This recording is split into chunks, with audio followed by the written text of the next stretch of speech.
sharp ringing of the telephone makes me jump. Hello, Mum's voice sings. I swallow painfully.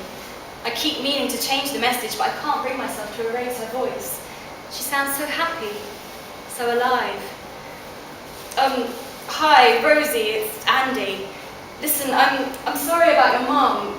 You know, I'm always here if... You know where I am. Bye. You should call him, you know. I twist to see Aunt Sarah in the doorway. She's always checking up on me to make sure I haven't slit my wrists or burned the house down or anything. I've come to a decision, I say. I'm going to take the test. I need to know if I've got Huntington's. The colour in Sarah's cheeks melts away. Rosie, it's too soon to be making a choice like this. Once you know, you can't go back. I can't go back anyway, I protest. It's already decided whether I live or die. I'd just quite like to know which it's going to be, okay? Rosie, she sighs, you don't have the disease. Sarah, Mum's just died of Huntington's.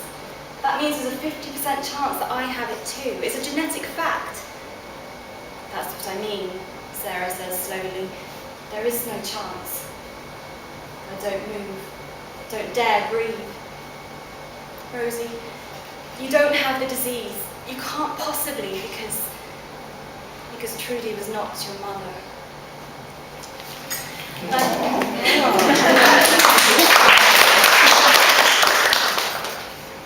Hidden, Chapter 1, Page 1. School's out and I'm waiting for Kim when my phone bleeps. Can't come shopping, Grand's sick, soz. So I'm stuck here on the high street on my own. My best friend since forever sucked back into her super huge family. I need a new top, but I've got hardly any money left, and Mum wants me home in 1 hour max, because since she broke her leg, she expects me to do everything, even clean the loo. I'm not 15 until May, I yelled at her earlier, but she just said to save it, you'll find the bathroom cleaner under the sink. Might as well sell me into child slavery, I muttered, because since we've not been getting along, or not getting along even worse than usual since she broke her leg, which, for the record, wasn't my fault, it's just not worth winding her up. I try to think thoughts these days, instead of actually saying them out loud, because you know how it is. Everything you say out loud gets taken down and used as evidence, or recorded on camera phone and loaded onto YouTube, so everyone can view it. Well, that's how it feels, anyway.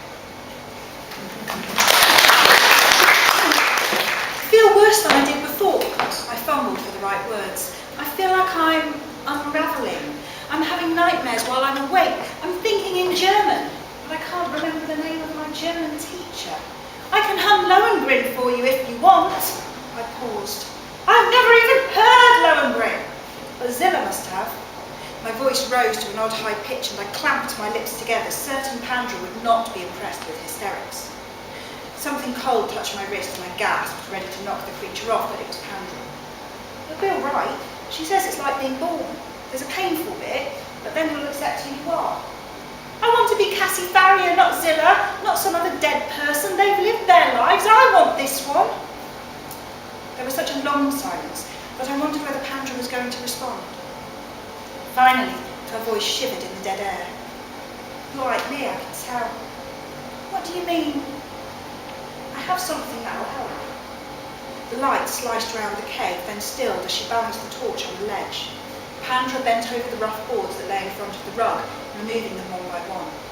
Look, she caught my shoulder and pulled me forward. Off balance, I landed with my hands by the edge of the last plank. Next to me, I could see. I could sense, rather than see, a gaping hole. What is it? I gagged. The smell I'd noticed before now filled the already damp cave. Pandra, that smell! Her head cocked toward me, half into the shaft of cold torchlight. She seemed completely unfazed. You'll get used to it. She picked up the torch and focused it for me on the top of the hole. A few feet down, a lumpy ledge extended about a third of the way across the opening. Underneath, a deeper darkness sucked at my gaze. I started to topple. You found this?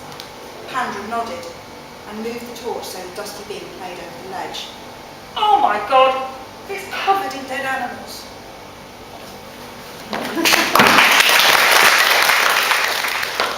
No, Now, Mr. Jenkins, let's see what pail you've come up with, said the uninspired maths teacher. He wrote the binary digits on the board, and to chippy them along, he made one of the boys come up and write each decoded letter in large capitals under its corresponding number. He chose pupils at random to work out each letter, and at first their droning voices were barely audible. Yes, come on, look at what we've got so far. Max Jenkins is, The teacher paused, looking concerned. Mr. Jenkins, this had better not be anything offensive. Is it offensive, Mr. Jenkins? By now, Jenkins was shifting in his chair, looking increasingly uncomfortable. Of course not. No one would be so stupid as to write something that would get them into really, really big trouble, he said, glowering at Celia. She turned her head defiantly to face him, revealing just a trace of a smile. At this, Jenkins started to panic. I don't want mine read out, he shouted. I haven't finished, it's not very good, I can do better. Well, I never, Max. It's not like you to be bashful. Now I am intrigued. Let's continue, said the teacher, gesturing to his scribe. By now, instead of having to prize the answers out of the half-asleep class, it seemed that everyone was wide awake and furiously trying to be the first to crack the code. The letters came rattling out from the animated pupils faster than the teacher could stop them, and before he knew it, there on the board, in large, bold capitals, for everyone to see, was Max Jenkins is an arsehole.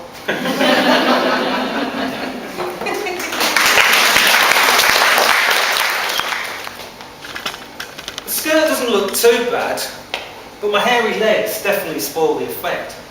I turn away from the mirror and look through Mum's drawers for a pair of tights. I've never worn tights before, and I put a massive tear in the first pair trying to get them on. I'm more careful the second time and managed to get the tights onto my legs without any damage, except now the crotch part is hanging just above my knees. After a lot of tugging and wriggling, I managed to get them into the right position. Feels weird, but my legs do look a lot better. Now for a top. Mum doesn't go much for flowery feminine clothes. She dresses like a man most of the time, but that's not going to help me look like a woman. The best thing I can find is a white blouse with tiny blue flowers. The button's still the wrong way, so it takes me an age to get it on. It doesn't look too bad, but there's still something not quite right. But what? Then I see the lacy black bra on the floor by the bed. No way. But if I want this to work, it takes me an age to get the stupid thing on, because it does up at the back. In the end, I take it off, fasten it, and then pull it on over my head. That's to be the most uncomfortable thing I've ever worn. Lace stitches and the straps cut into my shoulders. I don't know how Mum does it. I stuff the bra with the ripped tights and some socks, and then check the effect. It looks like I'm trying to smuggle potatoes down the top.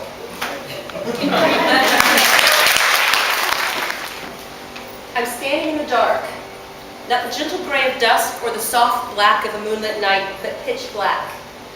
My heart batters my ribs like a bird beating its wings against a glass cage.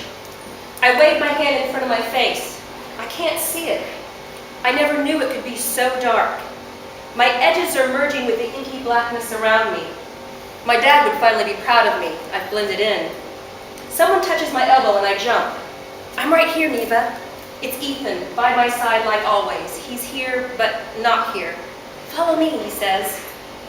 He pulls me to the floor and every cell in my body ignites with a thrill of possibilities. In this nothingness, anything can happen. Maybe I can find what I've lost with Ethan, tangle my body with his, and only feel, not think, not see. But we all agree, no sex.